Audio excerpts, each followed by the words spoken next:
Friends, तो कैसे हैं आप सब। मैं आपका स्वागत करता हूं अपने YouTube चैनल इंदौर की पाठशाला पर। जी हां, आपका अपना YouTube चैनल। और हम लेकर आए हैं बीकॉम फाइनल ईयर के लिए अकाउंटिंग ग्रुप लेखांकन समूह में paper second goods and service tax and custom duty, द्वितीय प्रश्न पत्र वस्तु एवं सेवा कर तथा सीमा शुल्क। पेपर स्टार्ट करने से पहले जल्दी से वीडियो को लाइक कर दीजिए, अपने दोस्तों में शेयर कर दीजिए और अगर आप चैनल पर नए हैं सब्सक्राइब कीजिए और बेल आइकन ज़रूर दबाइए।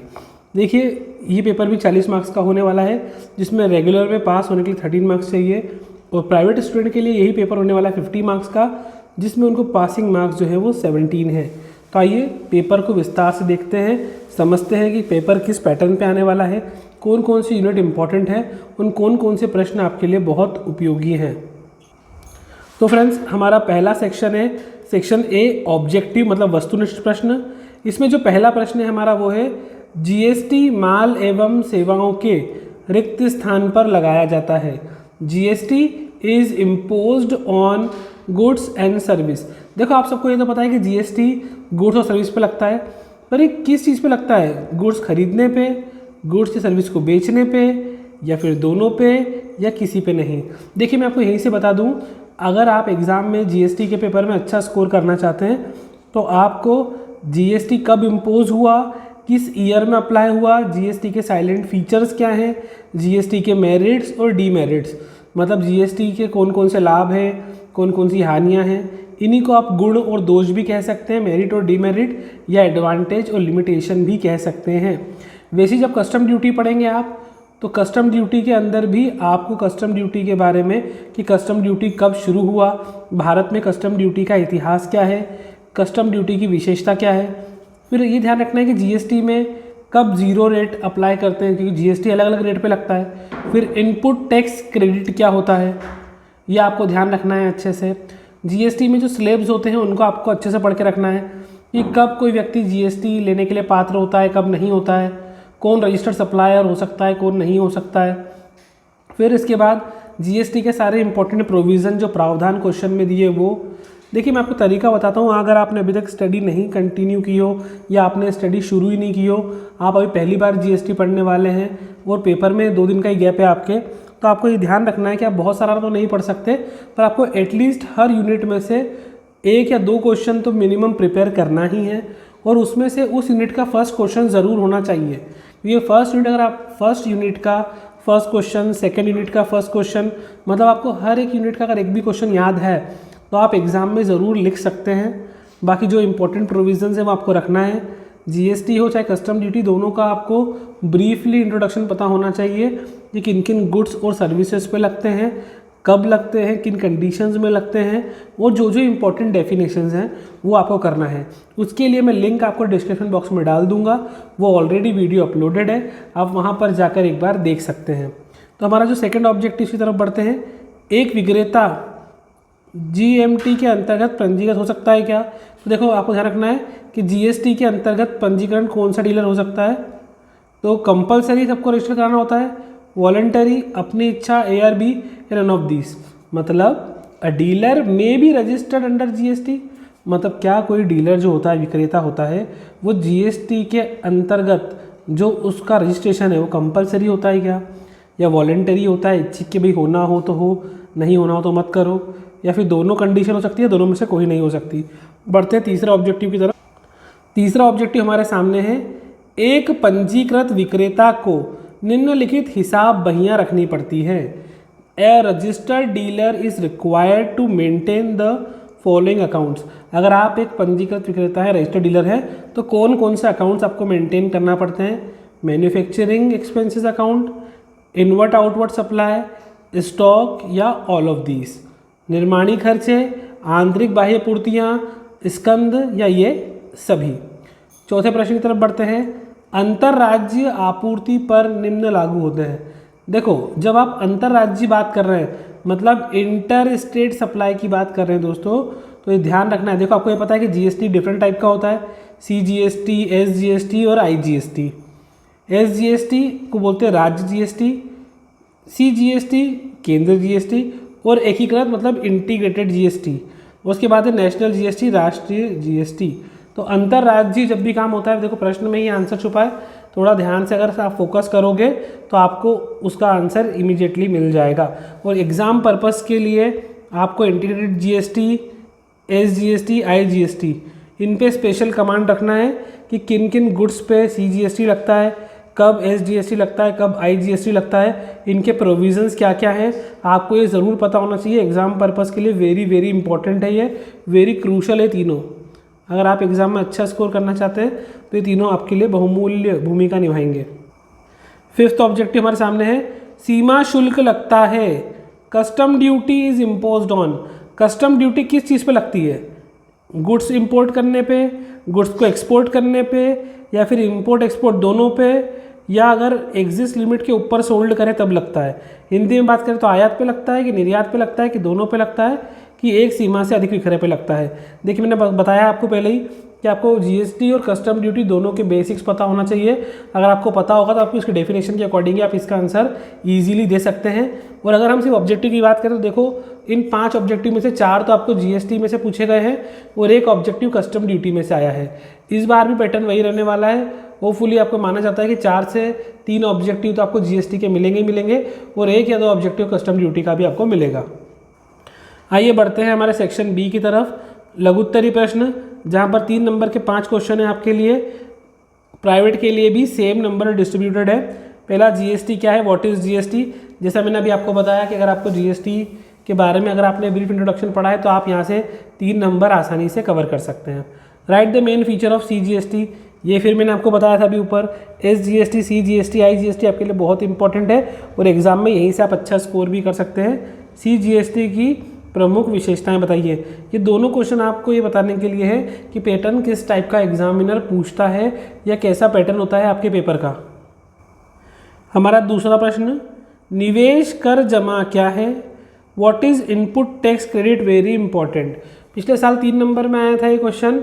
ये शॉर्ट नोट में भी आ सकता है, आपको अलग से क्वेश्चन भी पूछ सकते हैं कि इनपुट टैक्स क्रेडिट क्या होता है। देखिए जब आप एक बार जीएसटी पे कर चुके होते हैं किसी गुड्स पे, तो जब दूसरी बार वापस से उस पर जीएसटी चार्ज होता है तो अगर आपने जो पहले पे कर चुके हैं उसकी आपको रिबेट मिल जाती है, छूट मिल जाती है, जिसको हम बोलते हैं निवेश कर जमा या input tax credit. Exam purpose से वेरी इंपॉर्टेंट है तो इसको अच्छे से पढ़िएगा। फिर अगला इसके जो और में क्वेश्चन आया था, who is liable person for submission of monthly return, मासिक कर विवरणी जमा के लिए उत्तरदायित्व कौन होता है। Mention the information included in monthly return, और उसमें किस प्रकार की सूचना लिखी जाती है। देखिए जो जीएसटी हम फाइल करते हैं मंथली रिटर्न भी होता है, तो मंथली रिटर्न कौन जमा करने के लिए दायित्व होता है, किसकी रिस्पॉन्सिबिलिटी होती है और उसमें क्या क्या चीज़ें रिकॉर्ड होती है। देखिए एक बात और मैं बता दूं आपको, मेरे पुराने स्टूडेंट जो मुझसे पढ़ते थे उनको तो पता ही है, पर न्यू स्टूडेंट जो पहली बार मेरा वीडियो देख रहे हैं उनको मैं इन्फॉर्म कर दूं कि आपको हर यूनिट का एक क्वेश्चन तो करके रखना ही है फर्स्ट, और आपको किसी भी यूनिट के एक साथ सारे क्वेश्चन याद नहीं करना है ना। आपकी याद करने की जो लिंक है वो ऐसी होना चाहिए कि पहले आपने फर्स्ट यूनिट का एक क्वेश्चन किया, फिर सेकंड का, देन थर्ड का, देन फोर्थ का और लास्ट में 5th यूनिट का। और जब आपके 5 यूनिट कंप्लीट हो जाते हैं फिर वापस से आप फर्स्ट यूनिट का नया क्वेश्चन, फिर सेकंड का, फिर थर्ड का, फिर फोर्थ का, देन 5th का। अगर आप इस अप्रोच को फॉलो करेंगे तो आप एग्जाम में काफ़ी अच्छा परफॉर्म कर सकते हैं, क्योंकि उससे ये होगा कि कई बार आप क्या होता है कि एक यूनिट की सारे क्वेश्चन लेके बैठ जाते हो और आपकी 2 से 3 यूनिट छूट जाती है और इसका खामियाजा आपको एग्जाम में भुगतना पड़ता है। तो इसके लिए तरीका ये होना चाहिए कि हर यूनिट में से आपको कुछ ना कुछ ज़रूर आता रहे जिससे आप एग्जाम में अच्छा स्कोर कर सकें। क्वेश्चन नंबर 3 हमारे सामने है, जीएसटी के अंतर्गत रखे जाने वाली विभिन्न प्रकार के खातों के नाम। अभी मैंने बताया जीएसटी क्या है, इसके टाइप्स ऑफ अकाउंट आपको पढ़ के रखना है। और who are the eligible supplier for composition, सब मिश्रण के लिए कौन कौन से आपूर्तिकर्ता योग्य होते हैं। ये पहले भी पूछा गया है, अभी भी पूछ सकते हैं। नेक्स्ट क्वेश्चन आपके सामने क्वेश्चन नंबर 4, एकीकृत वस्तु सेवा कर क्यों लागू किया गया, why integrated GST tax is enforced. जब हम सीजीएसटी लगाते हैं, एसजीएसटी लगाते हैं, आईजीएसटी, तो क्यों लगाते हैं। मैंने आपको पहले ही बताया था कि इनसे क्वेश्चन ज़रूर आते हैं, आपको इनके बारे में पता होना चाहिए, कब कब आईजीएसटी लगता है, कब सीजीएसटी लगता है और कब एसजीएसटी लगता है। यहाँ से इस बार क्वेश्चन ज़रूर से ज़रूर बनेंगे, आपको इनको अच्छे से प्रिपेयर करके रखना है। अगर आपका न्यूमेरिकल पोर्शन वीक भी है तो कोई बात नहीं, आप 3 मार्क्स में थ्योरी अटेम्प्ट करके भी अच्छे खासे नंबर ला सकते हो। इसके और में जो क्वेश्चन था, write a note on zero related supply, शून्य दर से संबंधित पूर्ति क्या होती है। Then question number 5, write a brief history of custom duty. देखिए मैंने बताया था आपको हर का फर्स्ट क्वेश्चन करना ही करना है। कस्टम ड्यूटी का आपको इतिहास पता होना चाहिए और ये कुछ इंपॉर्टेंट आपके सामने नोट है कि लेटर ऑफ क्रेडिट क्या होता है या बिल ऑफ लेंडिंग क्या होता है। ऐसे ही आपको कस्टम ड्यूटी में कुछ और डेफिनेशंस भी गिवन है आपकी सीरीज़ और बुक में, तो आपको उनके बारे में अच्छे से पढ़ के जाना है, क्योंकि इसमें शॉर्ट नोट्स आप मान के चलिए कि आएंगे ही आएंगे जीएसटी में से भी और कस्टम ड्यूटी में से भी। तो आपको सभी टर्मिनोलॉजी की डेफिनेशंस पता होना चाहिए अच्छे से। अब देखते हैं हम सेक्शन सी, लॉन्ग आंसर्स। अगर आपने अभी तक वीडियो को लाइक नहीं किया हो तो लाइक कर दीजिए दोस्तों, कि कंजूसी नहीं कीजिए, और कमेंट करके ज़रूर बताइएगा वीडियो कैसा लगा। तो लॉन्ग आंसर में हमारा जो क्वेश्चन होने वाला रेगुलर के लिए वो 4 मार्क्स ईच होने वाले हैं। 4 मार्क का एक क्वेश्चन, टोटल मिला के 5 क्वेश्चन रहेंगे जो 20 मार्क्स का वेटेज रखेंगे। यहीं पर प्राइवेट के लिए ये क्वेश्चन 6 मार्क्स के हो जाते हैं, टोटल मिला के ये सेक्शन उनके लिए 30 मार्क्स का हो जाता है। पहला प्रश्न हमारे सामने है, जीएसटी क्यों लाया गया और इसके गुण दोष बताइए। Point out the reason for adoption of GST, discuss its merits and demerits. जैसा कि मैंने आपको पहले बताया था कि जीएसटी क्या है, डीमेरिट्स मेरिट्स करना ही है आपको। देखिए जब पहले ऑलरेडी बहुत सारे पहले से टैक्सेस थे, वेट था, value added tax, sale tax था, तो इतने सारे इनडायरेक्ट टैक्स ऑलरेडी पहले से ही एग्जिस्ट थे, तो फिर जीएसटी क्यों लाया गया और अगर लाया गया तो उसके क्या फ़ायदे हुए तो क्या नुकसान हुए, इनके बारे में आपको बताना है। इसके और में अगर आप क्वेश्चन देखें तो फिर आपको बताया मैंने कस्टम ड्यूटी के अंदर से कुछ उन्होंने टर्मिनोलॉजी पूछ ली कि गुड्स किसको कहते हैं, सर्विस किसे कहते हैं, कैपिटल गुड्स क्या होते हैं और रजिस्टर्ड पर्सन कौन होता है, मतलब माल क्या है, सेवाएं क्या होती है, पूंजीगत माल क्या होता है और पंजीकृत व्यक्ति कौन होते हैं। टर्मिनोलॉजी पूछते ही हैं, किसी भी टैक्स वाला पेपर जब होता है तो वो ये आपसे उम्मीद करते हैं कि आपको कुछ टर्मिनोलॉजी उनकी पता होना चाहिए। प्रश्न 2 हमारे सामने है, एक पंजीकृत विक्रेता का जीएसटी एक्ट के तहत निर्धारण कैसे किया जाता है। Describe the provision of GST act regarding the assessment of registered person और डीलर। मैंने बताया आपको प्रोविजंस आपको पता होना चाहिए। कोई रजिस्टर्ड पर्सन या डीलर होता है तो उसके जीएसटी के अंतर्गत उसका असेसमेंट या निर्धारण कैसे होता है। इसके और में एक बहुत छोटा सा और सिंपल न्यूमेरिकल एग्जाम में आया था।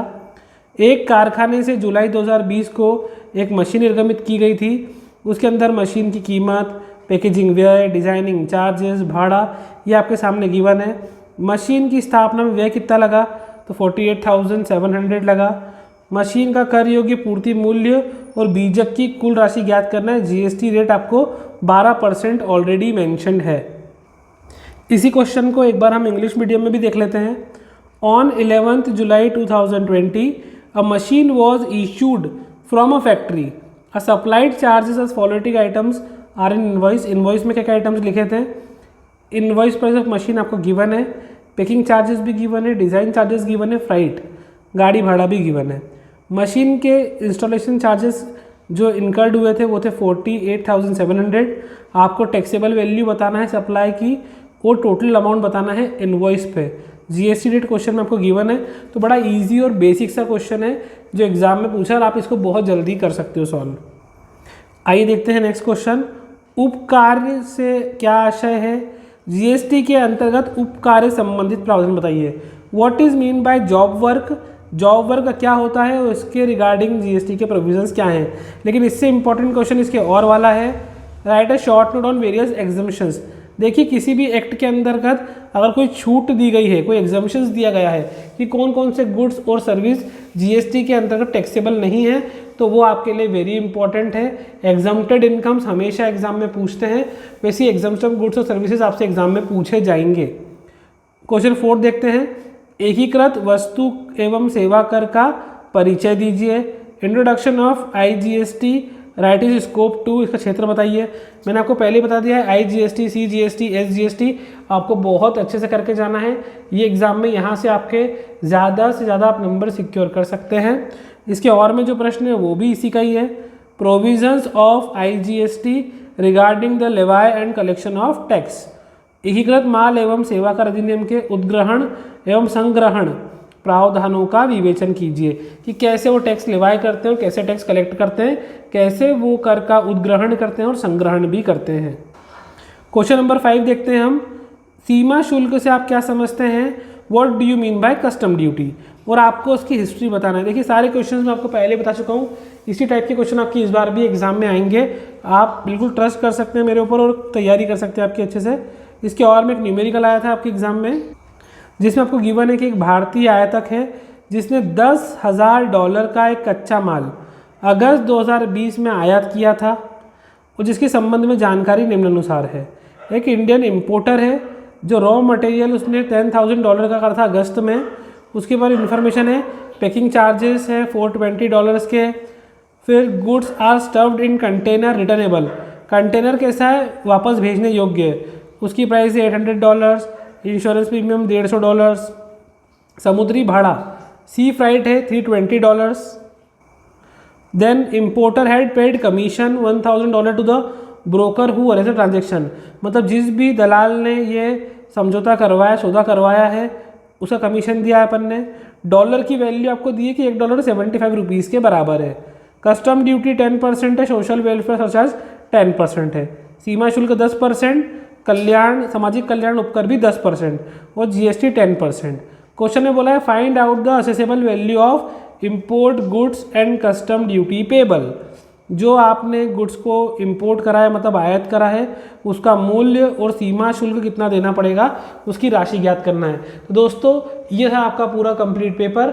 आई होप इससे आपको अंदाज़ा लग जाएगा कि कैसा पेपर आने वाला है, और मैं आपको बहुत इंपॉर्टेंट वीडियो की लिंक डिस्क्रिप्शन बॉक्स में भी डाल रहा हूँ और इस वीडियो के एंड में आपको मिल जाएगी, तो आप वहाँ पर क्लिक करके डिटेल में सीरीज वाइज जो इंपॉर्टेंट क्वेश्चन है कि इस यूनिट में से कौन कौन से क्वेश्चन आ सकते हैं वो आपको ईजिली मिल जाएंगे। तो चैनल पे बने रहिएगा, लाइक कीजिए, सब्सक्राइब कीजिए और शेयर कीजिए। आपका अपना यूट्यूब चैनल इंदौर की Pathshala. Good bye, take care and all the best for your examinations.